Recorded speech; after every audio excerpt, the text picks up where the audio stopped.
It was a quiet evening at Facebook HQ. The usual hum of activity had long since faded, leaving only the eerie silence of a building that was now just a shell of its former self. I'd stayed late, buried in lines of code, feeling the weight of the pressure to meet an upcoming deadline. The others had left hours ago, and I was one of the few left in the vast, dimly lit office space. I wasn't exactly a fan of working late, but the task I was assigned was important. We were at the tail end of a project aimed at improving user experience across Facebook's platforms, and I couldn't afford to slack off. I had passed through the Founders Hall earlier that evening, a room dedicated to Facebook's origins. The place was symbolic, filled with memorabilia, photos, and even the first computer Mark Zuckerberg used to launch Facebook. The hall had always been a space that felt off, even though I couldn't quite place why. It was as if the walls held more than just memories. As I sat hunched over my workstation, the lights in the office flickered, an odd occurrence considering the company's backup generators. A chill ran down my spine, but I brushed it off. I was tired. Perhaps I just needed a coffee to keep my eyes open. I stood up, walked down the hallway, and past the Founders Hall again. This time, something felt different. The usual stillness seemed almost oppressive. Out of the corner of my eye, I saw it, just a flicker, a shadow moving inside the hall. My heart skipped a beat. I stopped in my tracks. No one was supposed to be here. Everyone else had gone home hours ago. I glanced at my watch. It was well past midnight. I took a cautious step closer, drawn to the room despite a growing sense of dread. As I neared the door, the shadow grew larger and more distinct, though I couldn't make out its shape. It almost seemed like a person, but its movements were too fluid, too unnatural. The room was dark except for a faint glow coming from the old photos on the walls. Photos that I had seen 1,000 times, but tonight they seemed alive. A voice broke the silence, coming from somewhere deep inside the room. It was a whisper, barely audible, but it sent a shock of fear through my body. The words were too soft to understand, but the tone was unmistakable. It was pleading. I knew I should have turned back. I knew I should have run. But curiosity, dreadful, stupid curiosity, pushed me forward. I stepped inside, the door creaking behind me. The atmosphere grew heavier, and the temperature seemed to drop by several degrees. Then I heard the footsteps, slow, deliberate steps that seemed to circle around me. I spun around, but the room was empty. The photographs on the walls were now different. They showed people who were once integral to Facebook's history, but their faces were distorted, stretched, as if something had gone wrong. Horribly wrong. Suddenly, one of the portraits fell from the wall, landing with a loud crash that echoed through the hall. I jumped back in terror, heart pounding. The sound of footsteps continued, but this time they were no longer circling. They were closing in. I turned to run, but the door slammed shut behind me with a force that rattled the windows. I was trapped. The lights flickered again, and the temperature plunged further. A whisper filled the room, louder now, as if it were coming from the walls themselves. "You shouldn't have come here," it hissed. My breath caught in my throat. My legs trembled beneath me as I scrambled to find another way out. But the shadows seemed to be alive, stretching and twisting like something out of a nightmare. The air was thick, suffocating. Then I saw her, a figure standing at the far end of the room. It was a woman, but her features were indistinct, blurred, like a photo that had been exposed to too much light. She didn't move, but her presence was undeniable. She was watching me. Her eyes were dark, hollow, with a deep sadness that sent a wave of dread crashing through me. I wanted to scream, but no sound escaped my mouth. I was frozen in place, unable to tear my eyes away from the figure. "Why are you here?" she whispered. "Do you want to know what happened?" I didn't want to know. I didn't want to hear it, but my body betrayed me. My legs moved one step after another towards her. "Please, don't," I gasped, but my voice was swallowed by the oppressive darkness. The moment I took the last step, the room shifted. The walls seemed to close in on me, and I felt the weight of countless eyes on me. The shadows of former employees, faces I recognized but could never place, emerged from the corners of the room. Their eyes were filled with despair, their mouths twisted into silent screams. Suddenly, the woman in front of me spoke again. But this time, her voice wasn't a whisper. It was a loud, echoing cry. "You can never leave." Before I could react, everything around me went pitch black. I woke up in the founder's hall. The room was still and silent. The portraits on the walls were back to normal, no longer distorted. I rubbed my eyes, disoriented. Had it all been a dream? The sweat on my brow told me otherwise. I tried to open the door, but it wouldn't budge. Panic surged through me. I banged on the door, screamed for help, but no one answered. The silence was suffocating. And then I heard it. A soft, familiar whisper. "You shouldn't have come here." I froze. My heart pounded in my chest. The shadows were closing in again. I knew then that I wasn't alone, and I might never leave.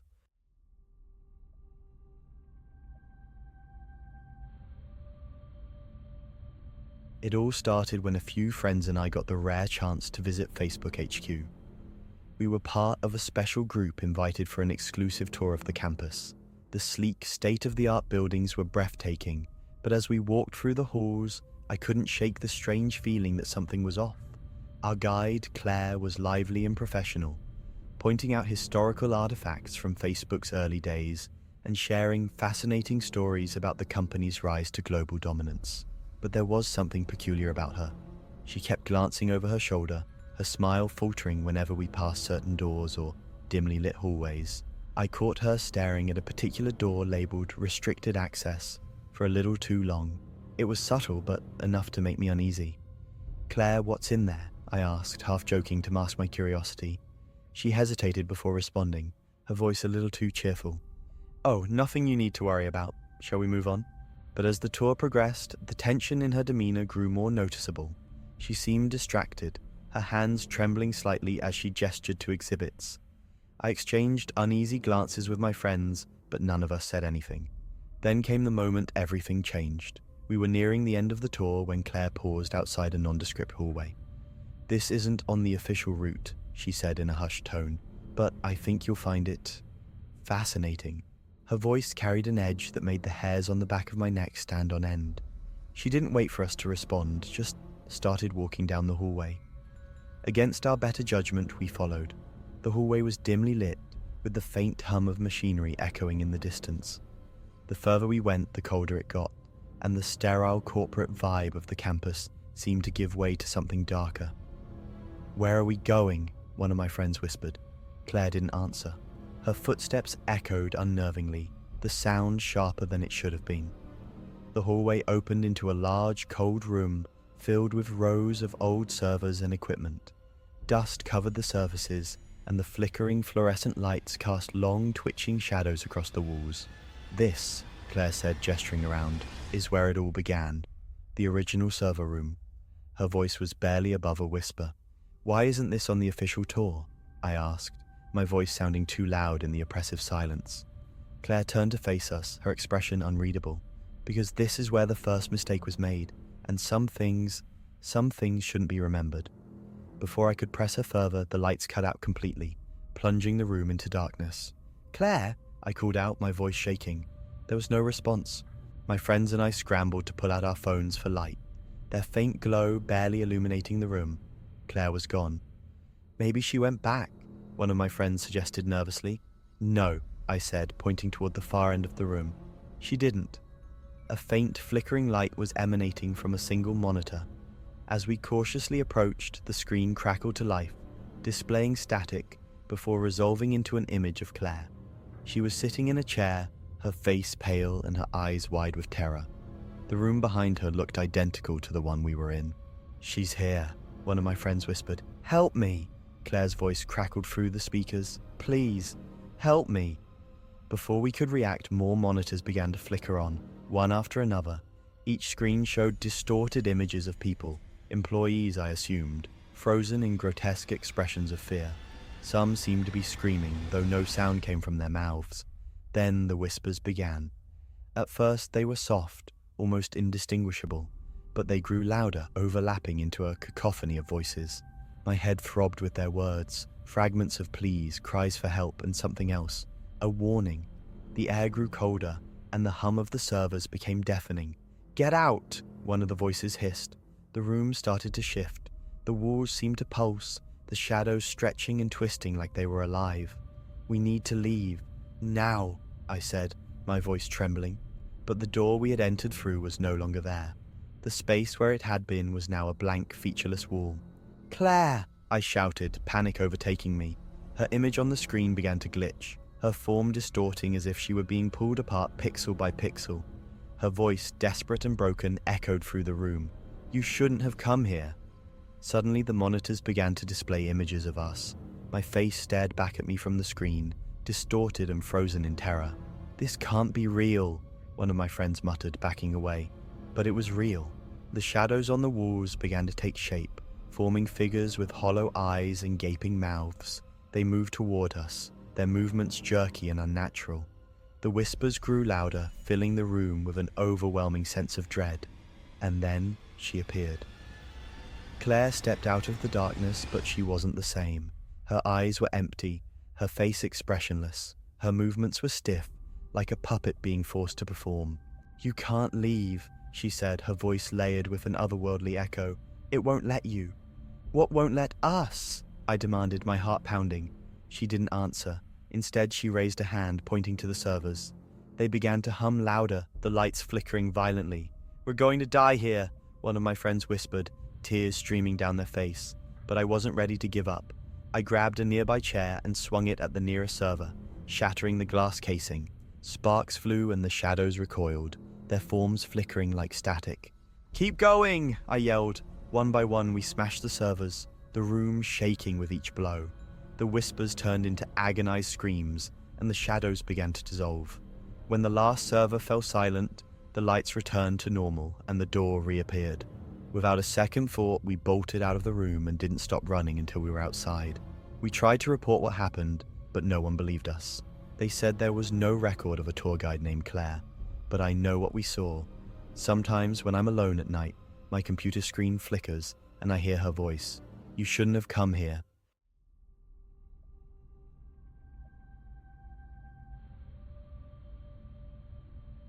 I never thought an ordinary debugging task could unravel a nightmare I'd carry with me forever. It started as just another late night at Facebook HQ, where I worked as a software engineer on the AI and machine learning team. The company was running an experimental algorithm designed to improve user recommendations.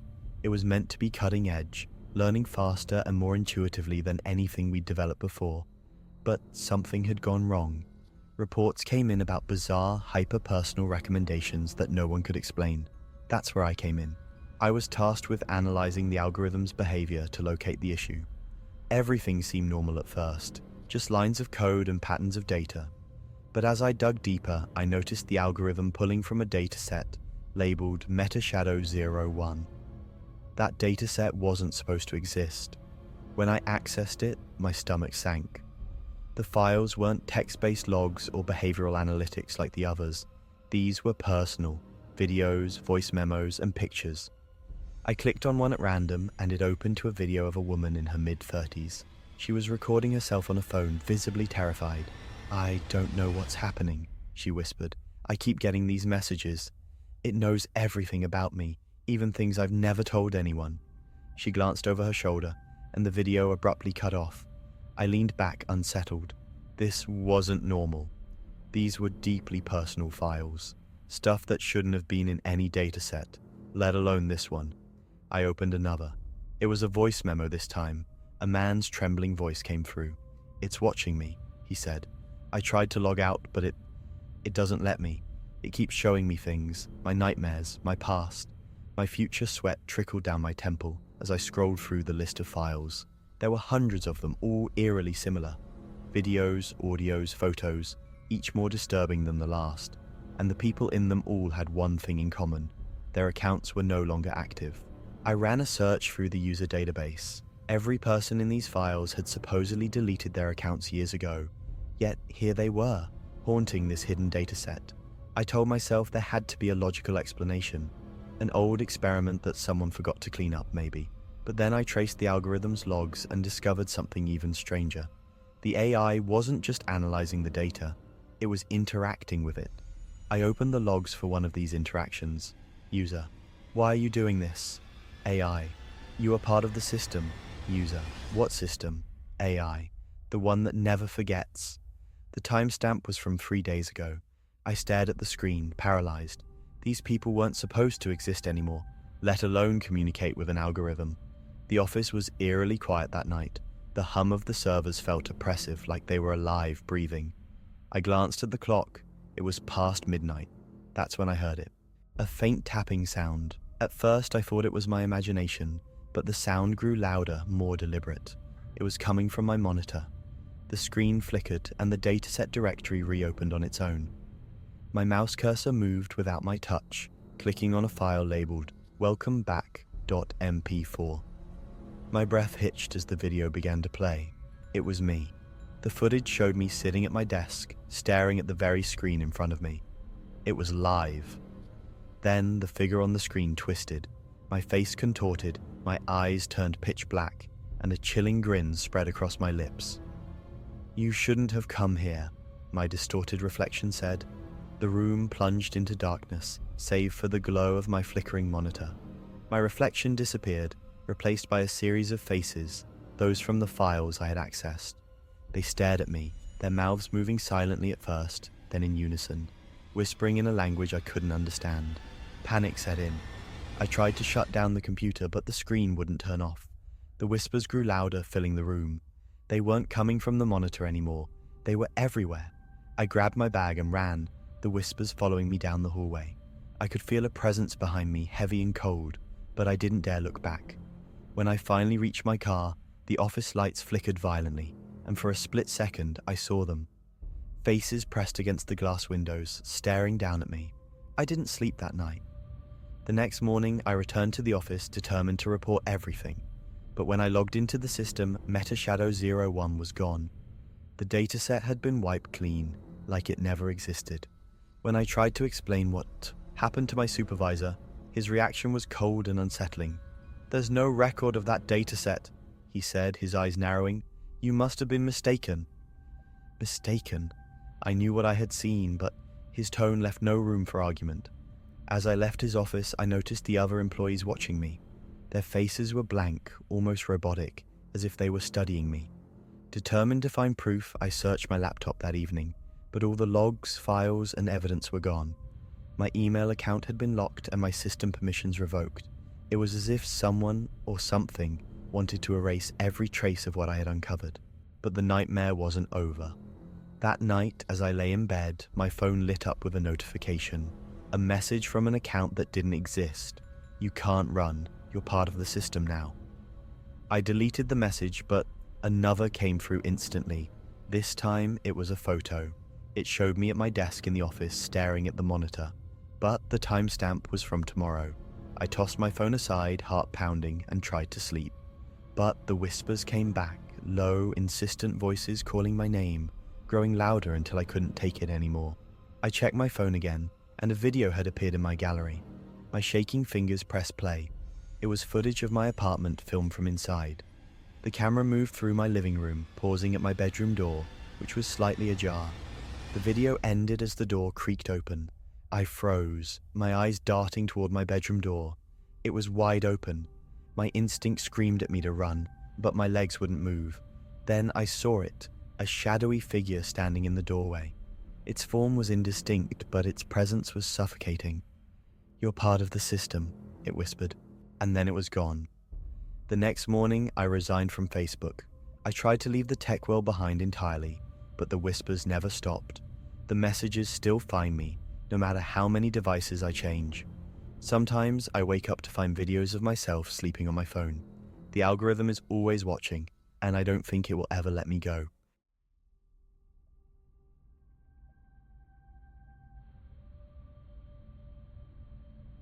The days following my escape from Facebook's data center were anything but normal.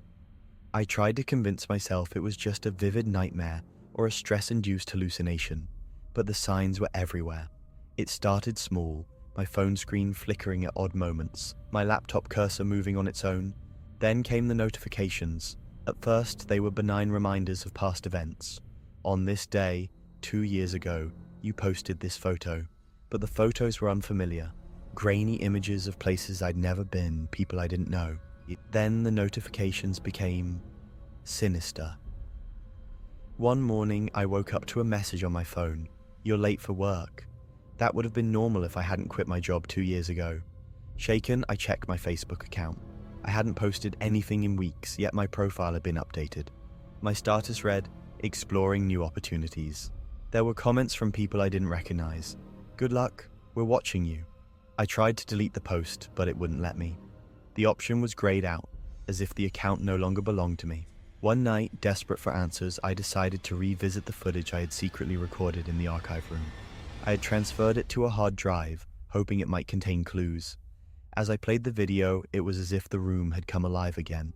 The recording showed me entering the archive, sitting at the terminal, and typing queries. But then the footage diverged from what I remembered. In the video, the monitors behind me flickered on, one by one, displaying those faces. I paused the video and rewound it frame by frame. In one frame, I could see my reflection in the monitor, but there was someone else standing behind me. A figure barely visible, shrouded in darkness. I rewound it again, this time slowing it down even more. The figure's face came into view for just a split second, but it was enough. Its eyes were hollow, and its mouth twisted into a chilling smile. And then the video glitched. The screen froze on an image of the terminal. Text appeared on the screen. Words I didn't remember typing. "They know, delete this now." Suddenly, the hard drive ejected itself from my laptop, and the video disappeared. My heart raced as I tried to retrieve it, but it was gone. In its place was a single file titled YouCan'tHide.mp4. I clicked on it, my hands trembling. The video was a live feed of my apartment, my living room, kitchen, hallway. Every corner of my home was being watched. The final shot was of my bedroom door. It was ajar, just like it was at that moment, and then the door creaked open. I turned around, but nothing was there. The air was thick, suffocating, and the whispers returned louder now. "You are part of the system. You can't leave."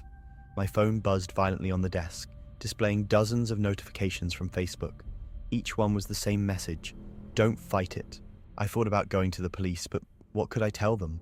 That I'd uncovered a secret archive that erased people from existence, that my devices were haunted by some malevolent entity born from data. Instead, I decided to confront the source. I drove back to the data center, my mind racing with fear and determination. But when I arrived, the building was gone. The entire facility had been replaced with an empty lot. No construction debris, no signs of demolition, just flat, barren earth. It was as if the building had never existed. The nightmare didn't end there. My name started appearing in strange places. People I'd never met tagged me in photos of myself. Posts I'd never written appeared on my profile, sharing personal details I had never revealed. One day, I received a package with no return address. Inside was a single sheet of paper with a message scrawled in red ink. "Once you're in, you're never out." And beneath it was a list of names, including mine. I knew then that I was trapped. The archive wasn't just a repository of missing people. It was alive, feeding on their data, consuming their identities. And now, it had me. Every night I hear the whispers grow louder, the shadows grow darker. My reflection in the mirror doesn't always move when I do. My devices turn on by themselves, showing me glimpses of the archive, reminding me that I'm part of it now. I write this as a warning to anyone reading. Don't dig too deep. Don't look for answers in the shadows of the digital world, because if you do, you might find yourself in the archive too. And once you're in, there's no way out.